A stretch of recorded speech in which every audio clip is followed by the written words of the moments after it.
Fit rappers, sit back, I'm about to sit back, sit back, I'm about to begin. Sit back, I'm about sit back, I'm about to begin. I think he will be. I think they're kind of just testing how the market goes. It's a good thing that, at least for Kansas City, there hasn't been a ton of interest on the surface, or at least public knowledge yet, that Jerick McKinnon is being sought after by a lot of teams out there. You know, I kind of see the Chiefs playing this in the way they also played, going back to Charkandrick West, to Spencer Ware, to Darrell Williams, to Damian Williams. They just kind of see how the board falls in free agency. I know I should say that more so for the draft, but in free agency, when you see a guy that you like a lot, but you know, Brett Veach is smart. We all know Brett Veach is smart. And when he sees a guy that could pencil in this offense, it is the safe, it's the comfortable decision to go, we know what he brings you. He is on the wrong side of 30, but his pass blocking is still great. He's great in the receiving game. He's great in the screen game. And he was also very effective just in the postseason to kind of pair nicely with Isaiah Pacheco.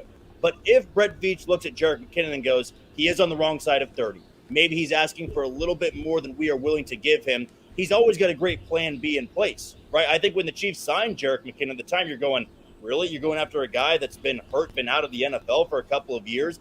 That's the guy to replace a Darrell Williams, Damian Williams? It works out because that's how the Chiefs have kind of operated their running back room, even in the entire Andy Reid era. I know they kind of had the cheat code at one point, and having Kareem Hunt, he solved everything, but they kind of pieced together their running back room. If they let Jerick McKinnon walk, they're probably finding Jerick McKinnon 2.0, whether it's through free agency, through trade, or through the draft. I mean, I would not be shocked whatsoever if we see the Chiefs take a running back again in rounds 5 to 7, somewhere in that range, because you knew you hit on Isaiah Pacheco. He turned out to be an absolute stud in your last pick that you had, and I think that you can kind of slide him in there for the next couple of years. But you do need that number 2 guy. Running backs get banged up. You know, injuries can happen there, but you want to find the perfect fit, the guy who can be a Jerick McKinnon that is so effective in the screen game, can be great protection back there for Patrick Mahomes. And we know with Andy Reid, we knew with Eric Bieniemy in the past, and I'm sure we'll know with Matt Nagy, that you can't be on the field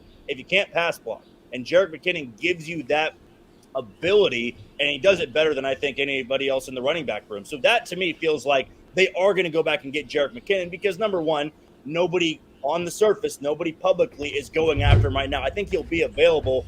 It probably comes down to how much they're going to be asking for. It'd probably be a 1-year deal. But if you're going to assemble this running back room, I think you'll have Pacheco. I think you'll go out and get Jerick McKinnon back on a 1-year deal. And it wouldn't shock me whatsoever for them to go out and get another running back for that third spot, probably in rounds 5, 6, or 7.